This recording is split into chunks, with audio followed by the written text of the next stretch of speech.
Assalamualaikum warahmatullahi wabarakatuh. Pemirsa di mana saja Anda berada, selamat berjumpa kembali dengan channel YouTube Insan Dongeng.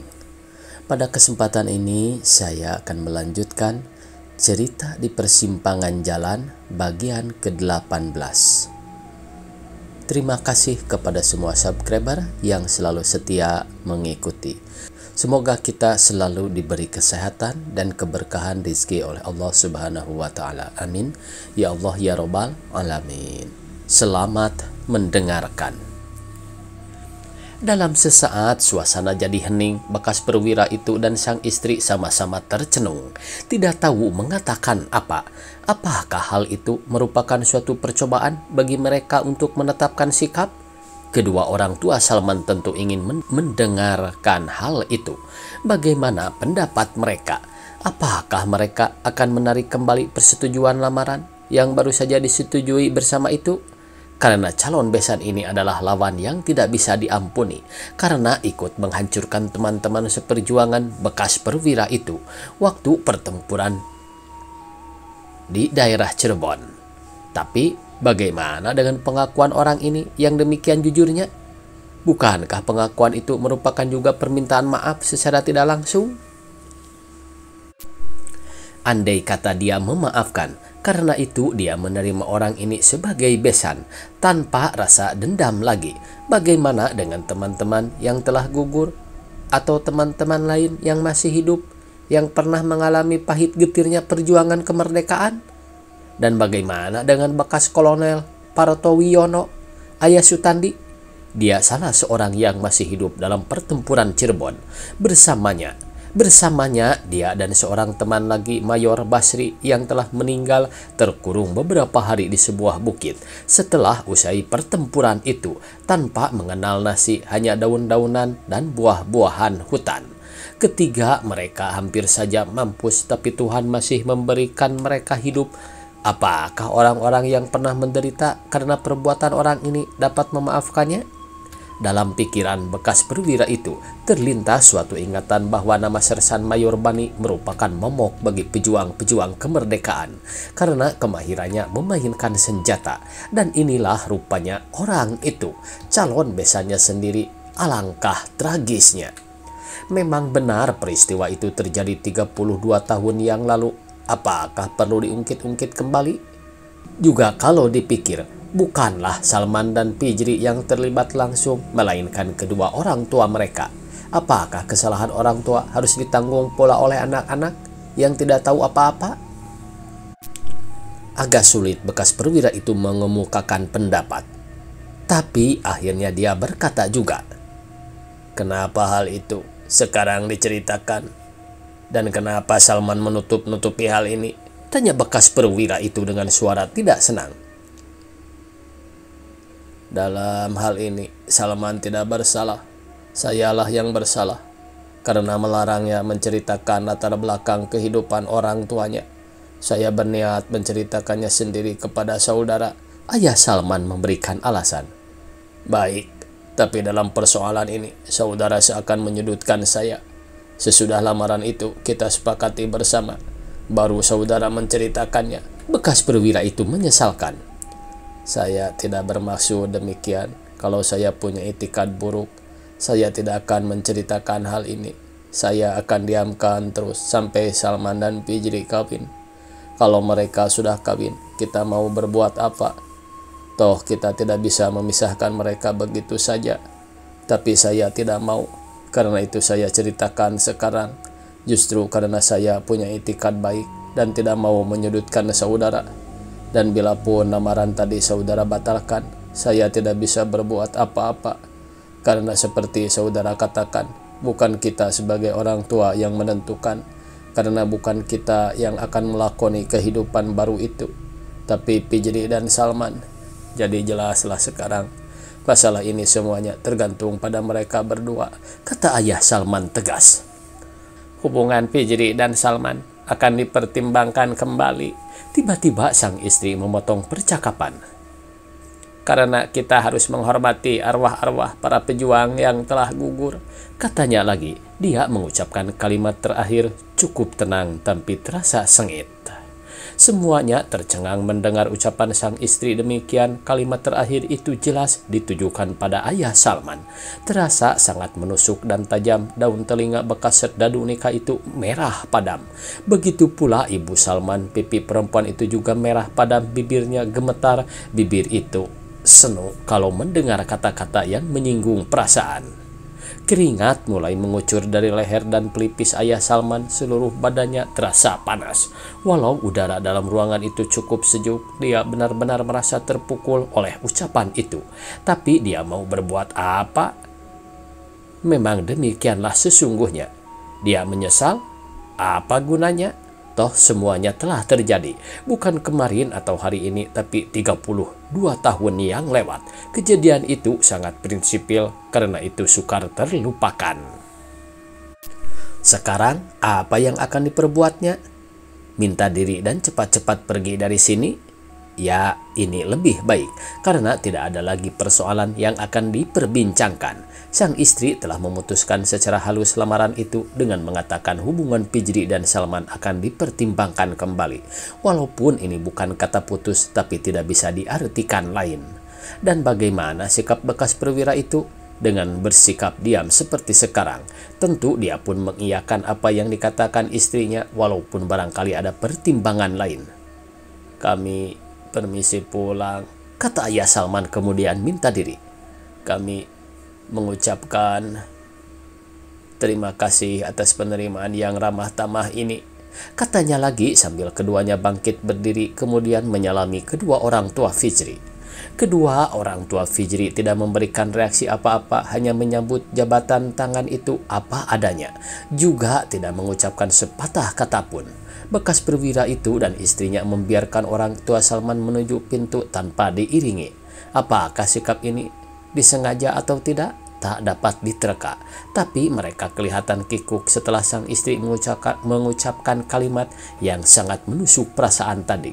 Sementara itu, persis ketika kedua orang tua Salman sampai di pintu, muncul dengan tiba-tiba bekas Kolonel Partowiyono sendirian. Istrinya tentu saja tidak bersamanya karena masih clash dengan istri bekas perwira itu gara-gara persoalan Salman dulu. Ketika melihat ada suami istri yang akan meninggalkan rumah bekas Komodor Amran, matanya memperhatikan dengan teliti kedua orang itu. Maksudnya yang utama ingin mengetahui siapa mereka. Apakah orang yang dikenalnya atau tidak? Demikianlah, setelah dia pasti bahwa laki-laki itu dikenalnya, dia pun berteriak. Sersan Mayor Bani, saudara ada di sini. Rupanya dia pernah mengenal bekas serdadu nikah itu waktu dia tertangkap di daerah Tegal, tapi berhasil melarikan diri. Kalau tidak, tentu dia sudah mampus di ujung senapannya. Bagaimana saudara bisa berada di sini? Tanya lagi dengan curiga. Saya ayah Salman, jawab ayah Salman dengan tenang. Dari mana saudara mengenal saya? Tanya bekas serdadu nikah dengan heran. Tiap orang yang pernah berjuang mempertahankan kemerdekaan tentu akan mengenal saudara, terutama para pejuang di daerah utara Jawa Barat dan sekitarnya, kata bekas Kolonel Partowiyono tambah sinis. Ya, sayalah Sersan Mayor Bani jago tembak dan juga ayah Salman yang meminang anak bekas Komodor Amran Sudewo, kata ayah Salman masih tenang. Dan karena kita sudah saling kenal dan tahu peranan masing-masing, saya kira tak ada lagi yang perlu dipersoalkan. Karena itu kami permisi pulang, katanya lagi sambil meninggalkan bekas kolonel itu dan kedua orang tua Fijri. Bekas perwira itu menggiring tamunya ke dalam kemudian mempersilahkannya duduk. Dalam sesaat mereka saling berpandangan, masing-masing menanti siapa yang akan mulai bicara. Bekas perwira itu tidak tahu apakah bijaksana kalau diceritakannya kepada bekas kolonel itu apa yang telah terjadi dengan orang tua Salman. Dalam menghadapi persoalan ini dia benar-benar merasa terpojok. Bukankah Sutandi anak bekas Kolonel Partowiyono mempunyai perhatian pada anaknya? Tapi ditolak? Sekarang diketahui orang tua Salman adalah lawan revolusi kemerdekaan, dan lebih lagi bekas kolonel itu mengenalnya. Apa yang akan dikatakan teman-temannya kalau dia jadi membesankan musuh revolusi itu? Tapi untung, katanya dalam hati, istrinya cepat-cepat menengahi. Hubungan Fijri dan Salman akan dipertimbangkan kembali. Jadi belum ada kepastian, semuanya masih dalam proses. Tapi bagaimana dengan Fijri dan Salman? Apakah hubungan mereka yang sudah lanjut itu bisa dihalangi? Bisa dipertimbangkan kembali seperti yang diinginkan istrinya? Apakah tidak membuat kedua anak muda itu berontak? Lalu kawin sonder permisi pada mereka karena mereka tidak setuju? Mereka sebagai orang tua, bila diperlakukan seperti itu rasanya akan sakit juga hati. Jadi Mas Dewo sudah pasti berbesankan bekas Sersan Mayor Nika itu. Bekas Kolonel Partowiyono membuka percakapan. Belum pasti, kami sedang mempertimbangkannya. Apa Mas Dewo belum tahu siapa dia? Kami sudah mengetahuinya dari dia sendiri. Tadi dia sudah menceritakan secara terus terang siapa dia. Dia tidak ingin menutup-nutupi latar belakang dirinya. Bekas perwira itu menjelaskan. Karena keterus-terangan itu, lalu Mas Dewo mempertimbangkannya? Tidak karena itu, tapi karena hal-hal yang lebih pokok. Antaranya karena banyak teman kita yang telah gugur di ujung senapannya. Ya, diantaranya menghadapi masalah seperti ini, Mas harus hati-hati. Bekas kolonel itu memperingatkan. Di samping itu, dia mengharapkan hubungan Fijri dan Salman putus karena dengan demikian Fijri akan berpaling pada anaknya. Terima kasih atas peringatan saudara, kata bekas perwira itu. Lalu tindakan selanjutnya bagaimana? Ayah Sutandi memancing. Belum terpikirkan, jawab bekas perwira itu. Saya harap perkawinan itu jangan sampai terjadi. Mas bisa menduga sendiri bagaimana reaksi kawan-kawan kelak. Saya takut Mas dikucilkan dari pergaulan kita. Bekas kolonel itu menakuti. Ya Pak, kita putuskan saja hubungan Fijri dan Salman, karena akan menyulitkan Bapak sendiri, potong sang istri. Kita tidak boleh bertindak sepihak. Kita harus berbicara baik-baik dengan Fijri, menerangkan duduk perkara yang sebenarnya. Bekas perwira itu memberikan alasan. Dia sebagai anak harus menuruti kata orang tua, kata sang istri dengan tegas. Itu namanya tidak mempunyai pertimbangan. Kita sebagai orang tua harus bijaksana. Dan Fijri bukan kanak-kanak, dia sudah dewasa. Dia mempunyai pikiran untuk mempertimbangkan yang baik atau buruk. Karena itu, kita tidak boleh bertindak kasar terhadapnya. Akibatnya akan lebih buruk. Ia akan berontak. Bekas perwira itu memperingatkan. Bapak kelihatan ragu-ragu terus, kata sang istri. Tidak, aku tidak pernah ragu-ragu mengambil tindakan terhadap sesuatu yang merugikan. Tapi dalam menghadapi hubungan Salman dan Fijri, Bapak ragu-ragu. Sudah jelas merugikan Bapak sebagai pejuang, sang istri memperingatkan pula. Bekas perwira itu tidak menjawab. Dia tercenung, hatinya menentang mengambil keputusan secara drastis seperti diusulkan istrinya. Dia tidak bisa berbuat seperti itu walau dia bekas militer. Menghadapi persoalan Fijri dan Salman berbeda dengan menghadapi persoalan medan perang. Medan perang sudah jelas to be or not to be, bunuh atau dibunuh, menghancurkan atau dihancurkan. Tidak ada pertimbangan lain, harus bertindak cepat sebelum didahului. Tapi persoalan anaknya dengan Salman sama sekali tidak bisa dibandingkan dengan perang atau apapun namanya. Persoalan mereka adalah persoalan kasih yang nampaknya sudah mendasar sekali, persoalan cinta orang muda yang dituntut oleh kodratnya. Mereka sudah mufakat sehidup semati dalam sebuah ikatan perkawinan. Ini mungkin takdir Tuhan. Apakah tangan manusia akan menghancurkannya? Rasanya berdosalah kita sebagai orang tua ataupun bukan, bertindak kurang bijaksana dalam menghadapi persoalan ini. Tapi ya, bagaimana dengan dirinya sebagai pejuang? Dalam hubungan ini dia tidak sendirian, ada teman-teman dan lingkungan. Bagaimana bisa membebaskan diri dari lingkungan? Ini pun persoalan yang sulit. Masalah ini terus bertempur dalam kepalanya, saling ingin menguasai. Bekas kolonel Partowiyono tiba-tiba minta diri tanpa mengemukakan apa maksud kedatangannya, tapi wajahnya berseri-seri karena dia sudah mendapatkan gambaran tentang hubungan antara Fijri dan Salman. Hubungan itu pasti akan putus seperti diinginkan sang istri, karena bekas perwira itu tidak bisa berbuat lain demi kehormatan pribadinya dan teman-teman seperjuangan yang telah gugur. Dari celah-celah inilah dia melihat seberkas cahaya bahwa anaknya Kapten Sutandi akan mendapat tempat dalam hati Fijri. Fijri dipanggil kedua orang tuanya untuk diberitahu tentang hasil pembicaraan mereka dengan orang tua Salman. Pembicaraan itu telah buntu. "Kau sudah diberitahu Salman tentang latar belakang ayahnya?" tanya bekas perwira itu dengan suara datar. "Sudah," jawab Fijri terus terang. "Kenapa kau tidak menceritakannya kepada kami?" tanya ayahnya dengan suara tidak senang. Salman mengatakan, biarlah ayahnya menceritakannya kepada ayah dan ibu. Fijri memberikan alasan. "Tapi baiknya kau ceritakan juga kepada kami." "Tidak ayah, aku tidak bisa melanggar pesan itu."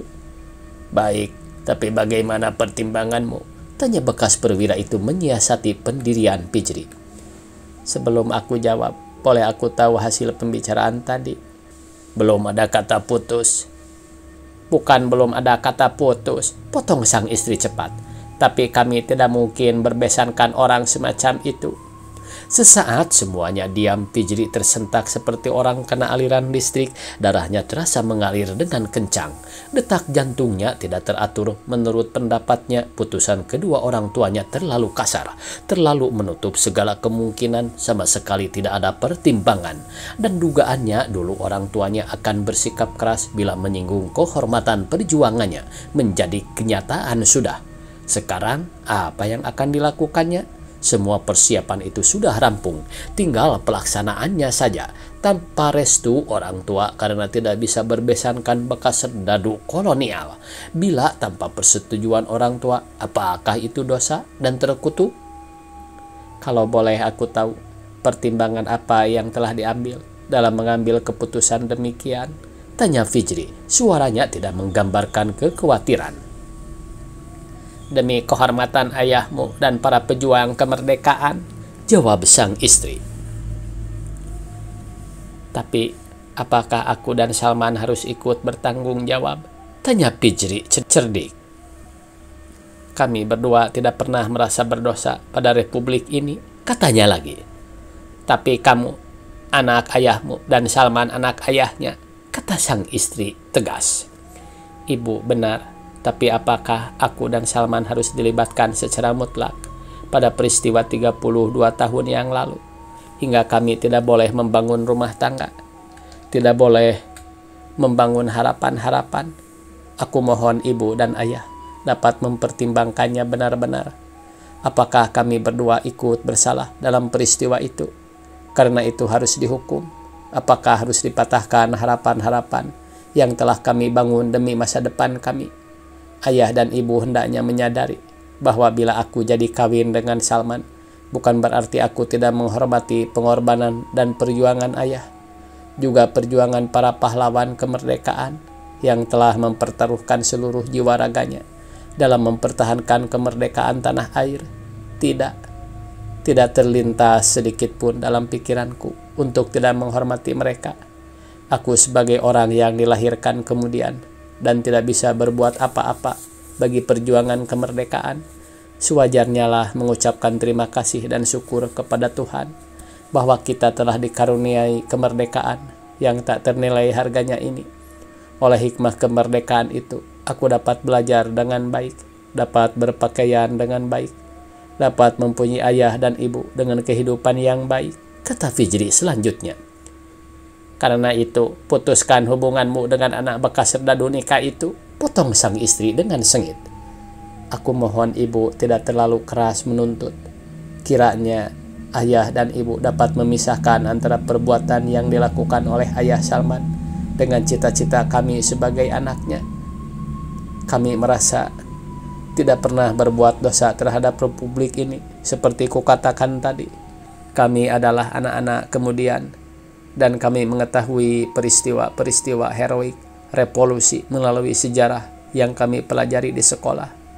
Dan kami dapat membayangkan betapa gagah beraninya para pejuang kemerdekaan itu. Karena itu, bagiku sendiri seluruh jiwa ragaku sujud untuk menghormati kepahlawanan mereka. Pernyataan terima kasih bukan nilai tandingannya. Aku mohon ayah dan ibu dapat mempertimbangkan matang-matang hubungan kami. Mohon pijri kepada orang tuanya. Waktunya habis pemirsa. Dicukupkan sekian. Billahi taufiq wal hidayah. Wassalamualaikum warahmatullahi wabarakatuh.